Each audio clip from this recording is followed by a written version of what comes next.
आप भी तैयारी कर रहे हैं रेलवे ग्रुप डी की परीक्षा की जो आपको 2025 में देना है तो यह क्लास आपके लिए उपयोगी होने वाले क्योंकि इस क्लास में हम आपको विज्ञान के प्रीवियस ईयर के प्रश्न कराएंगे जो आज तक रेलवे के द्वारा पूछे गए हैं। यही समझ लीजिए कि ये जो क्लास है सिलेक्शन दिलाने वाली आपको क्लास साबित कर देंगे क्योंकि यहाँ से प्रश्न फिर से रिपीट किए जाते हैं। आज की यह क्लास नंबर हमारी 26 होगी। इससे पहले हमने 25 क्लासेज करा दी हैं। अगर आपने उन क्लासेज को नहीं देखा तो एक बार चैनल पर विजिट करिए, वहां पर सारी की सारी क्लासेज आपको मिल जाएंगे। देखिए इस प्रकार से हम आपको एनटीपीसी ग्रुप डी एएलपी सारी की सारी क्लासेज प्रोवाइड करने वाले हैं। जो भी इससे प्रश्न बनेंगे हम आज की क्लास में देखने वाले हैं। चलिए क्लास को स्टार्ट करते हैं और पहला प्रश्न देखते हैं।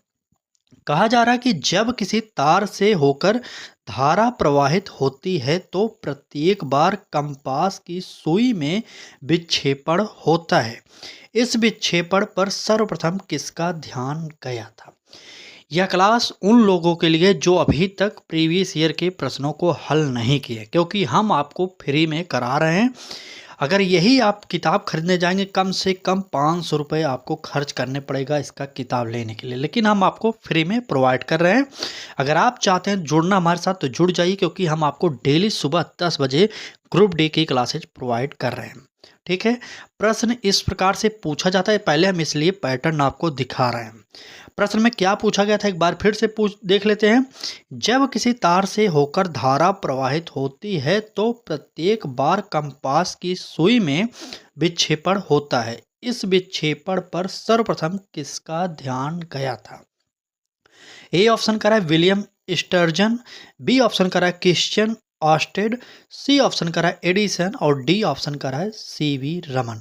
और यह प्रश्न एनटीपीसी 2021 के पेपर में पूछा गया था और आपके लिए बहुत ही इम्पोर्टेंट है।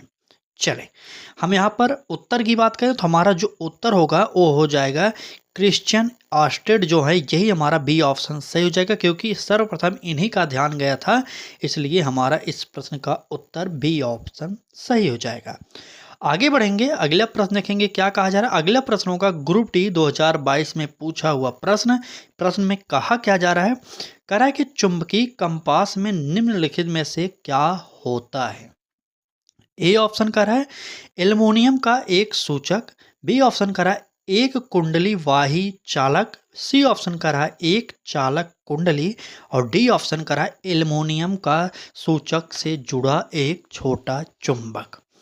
चलिए जल्दी से इसका उत्तर बता दीजिए, कौन सा उत्तर होगा? चुंबकीय कंपास में क्या होता है, यही आपसे पूछा जा रहा है। अगर बात करें एल्युमिनियम का एक सूचक होता है तो बिल्कुल नहीं, यह हमारा गलत हो जाएगा। एक कुंडली वाहित चालक यह भी नहीं होगा, एक चालक कुंडली यह भी नहीं होगा। तो हमारा उत्तर जो निकलेगा एल्युमिनियम का सूचक से जुड़ा एक छोटा चुंबक, या हमारा डी ऑप्शन सही हो जाएगा। ठीक है, चले अगर आप ग्रुप डी के पेपर को हल्के में ले रहे हैं ना तो आप पछताने वाले। देखिए ये प्रश्न ग्रुप डी में पूछे गए, क्या आपको आता है? ऐसे ऐसे साइंस पूछा जाता है ना, आप चकमा खा जाएंगे। और साइंस कितने नंबर का आएगा? आपको 25 प्रश्न आपके पेपर में साइंस से ही होंगे।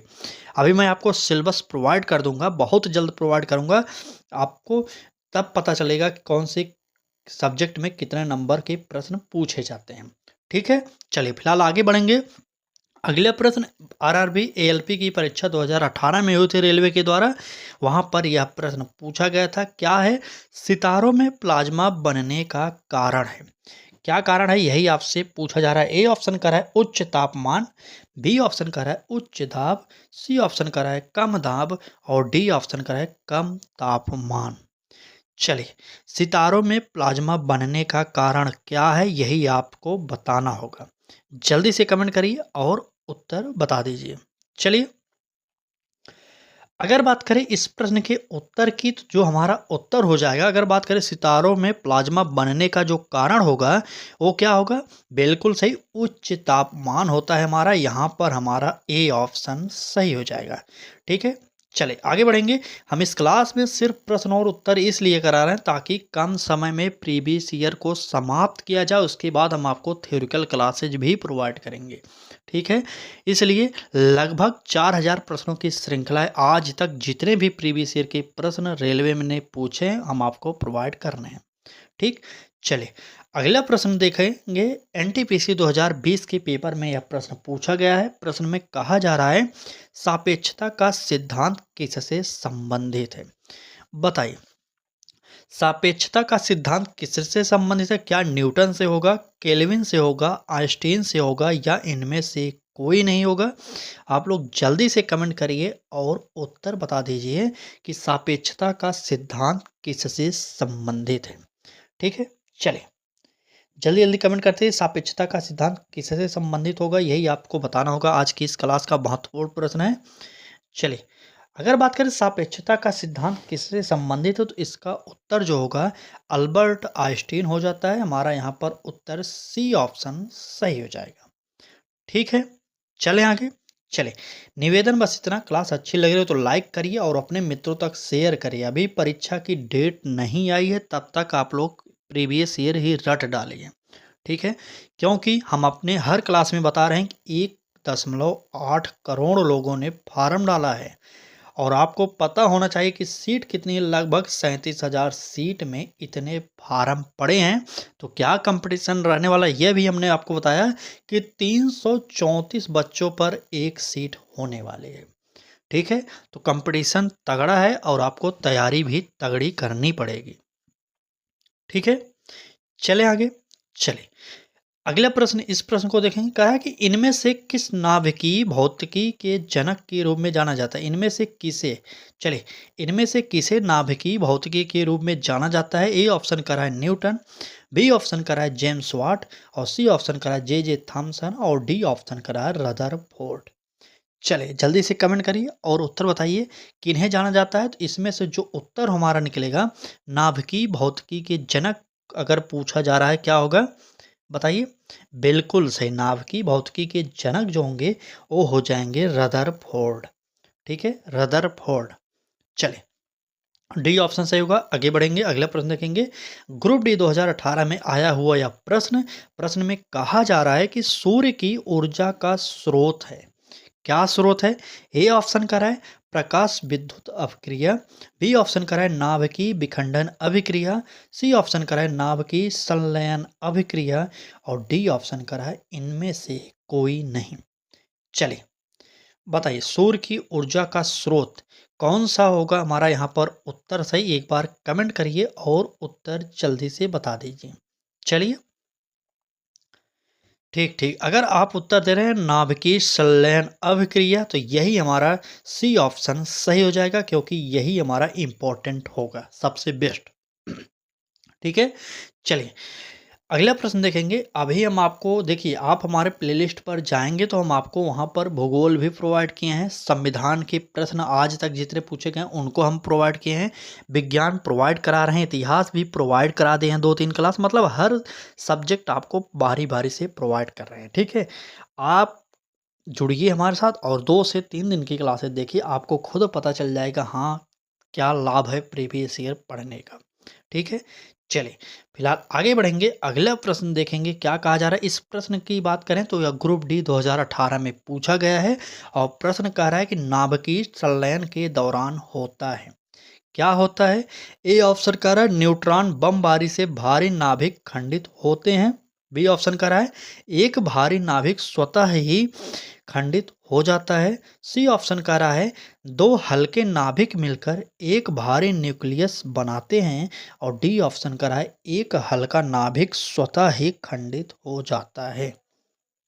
चलिए ग्रुप डी 2018 में पूछा हुआ यह प्रश्न है और आपके परीक्षा के लिए बहुत ही इम्पोर्टेंट होने वाला है। ठीक है, तो चलिए जल्दी से उत्तर बता दीजिए, देखते हैं कितने लोग उत्तर सही दे रहे हैं। चलिए अगर बात करें नाभिक संलयन के दौरान क्या होता है, तो दो हल्के नाभिक मिलकर एक भारी न्यूक्लियस बनाते हैं। यही हमारा उत्तर सी ऑप्शन सही हो जाएगा। जितने भी लोग इस क्लास को देख रहे हैं, एक बार कमेंट करके ज़रूर बता दें क्या ग्रुप डी का पेपर इस स्तर का होना चाहिए।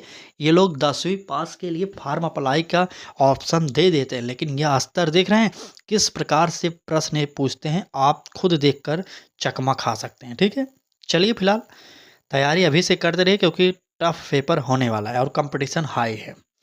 अगला प्रश्न देखेंगे, सूर्य में सौर ऊर्जा के उत्पादन के समय निम्न में से कौन सी अभिक्रिया संपन्न होती है।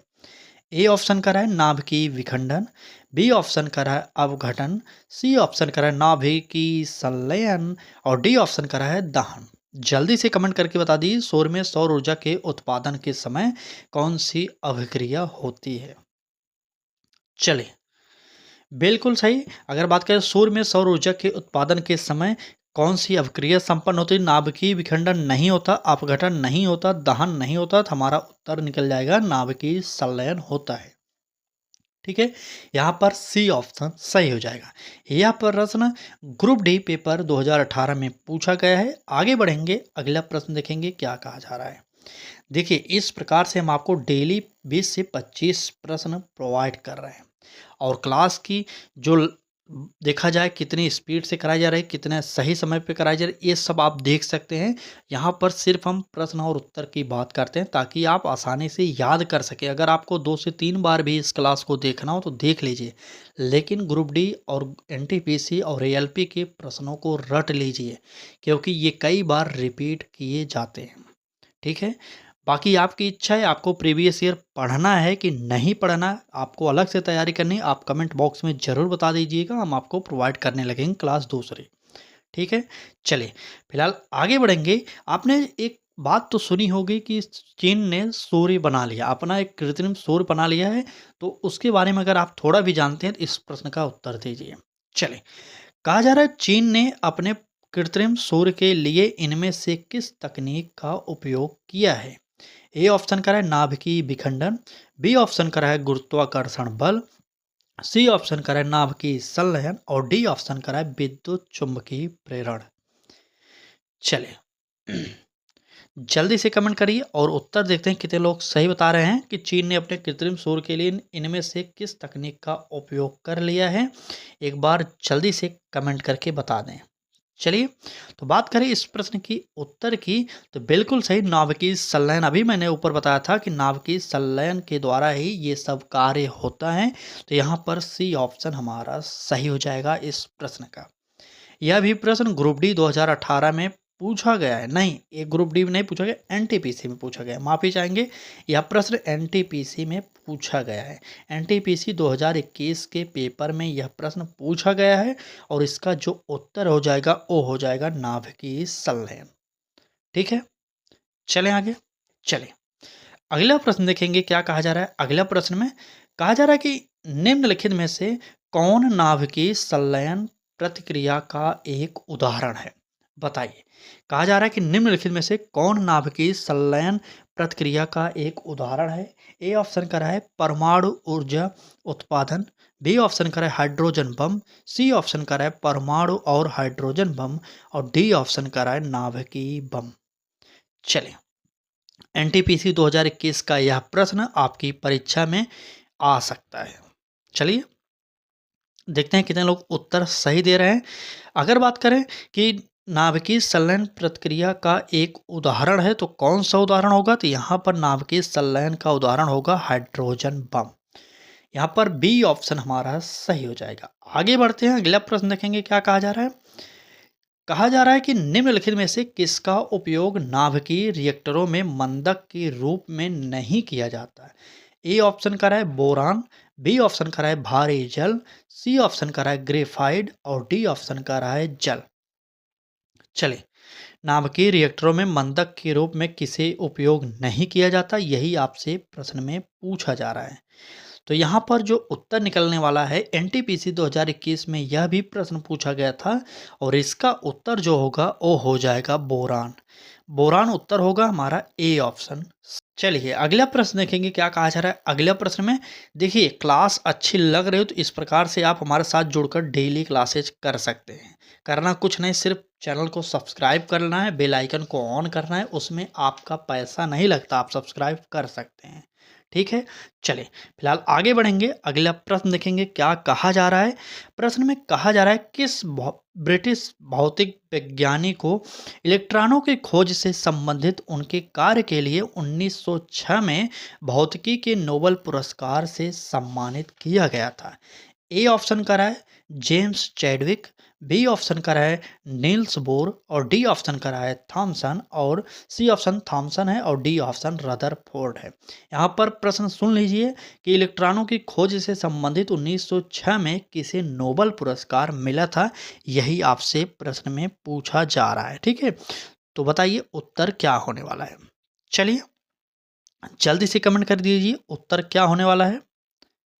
तो यहाँ पर अगर बात करें 1906 में इलेक्ट्रॉनों की खोज करने के लिए किसे नोबेल प्राइज मिला था, तो आप सभी को पता होना चाहिए जे थॉमसन जी को मिला था।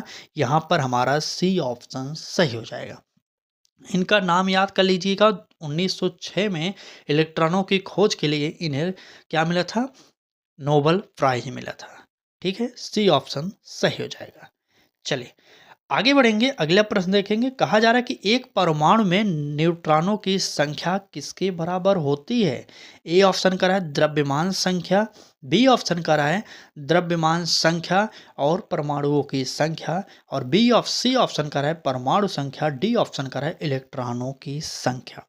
चलें जल्दी से कमेंट करते रहिए, क्योंकि यहाँ से प्रश्न अगर आपको याद हो गए ना तो आप परीक्षा में यकीन करिए कि अच्छा स्कोर करके ही आने वाले हैं।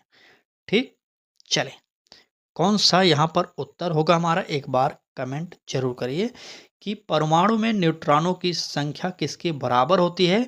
इसका प्रश्न जो उत्तर होगा वो हो जाएगा द्रव्यमान संख्या और परमाणुओं की संख्या के बराबर होता है। तो यहाँ पर हमारा उत्तर जो निकलेगा बी ऑप्शन सही हो जाएगा। ठीक है, चलिए अगला प्रश्न देखेंगे क्या कहा जा रहा है। प्रश्न में कहा जा रहा है कि निम्नलिखित में से किस एक तत्व के भार की तुलना में एक मूल विशेषता माना जाता है। किसका माना जाएगा।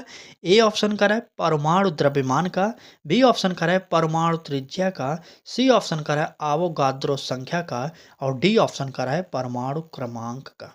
चले जल्दी से कमेंट करिए और उत्तर बता दीजिए कौन सा यहाँ पर हमारा सही होने वाला है।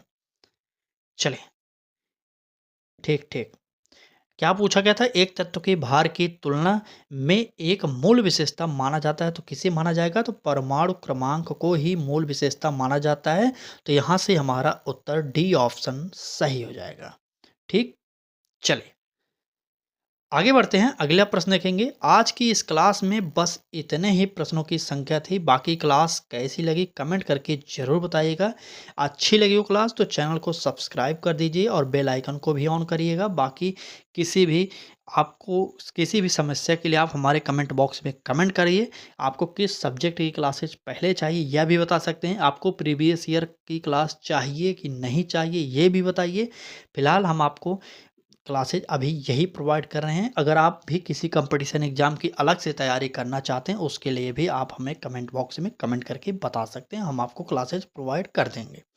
ठीक, फिलहाल आज की क्लास में बस इतना ही। कल फिर मिलेंगे सुबह 10 बजे एक महत्वपूर्ण क्लास के साथ। तब तक के लिए धन्यवाद।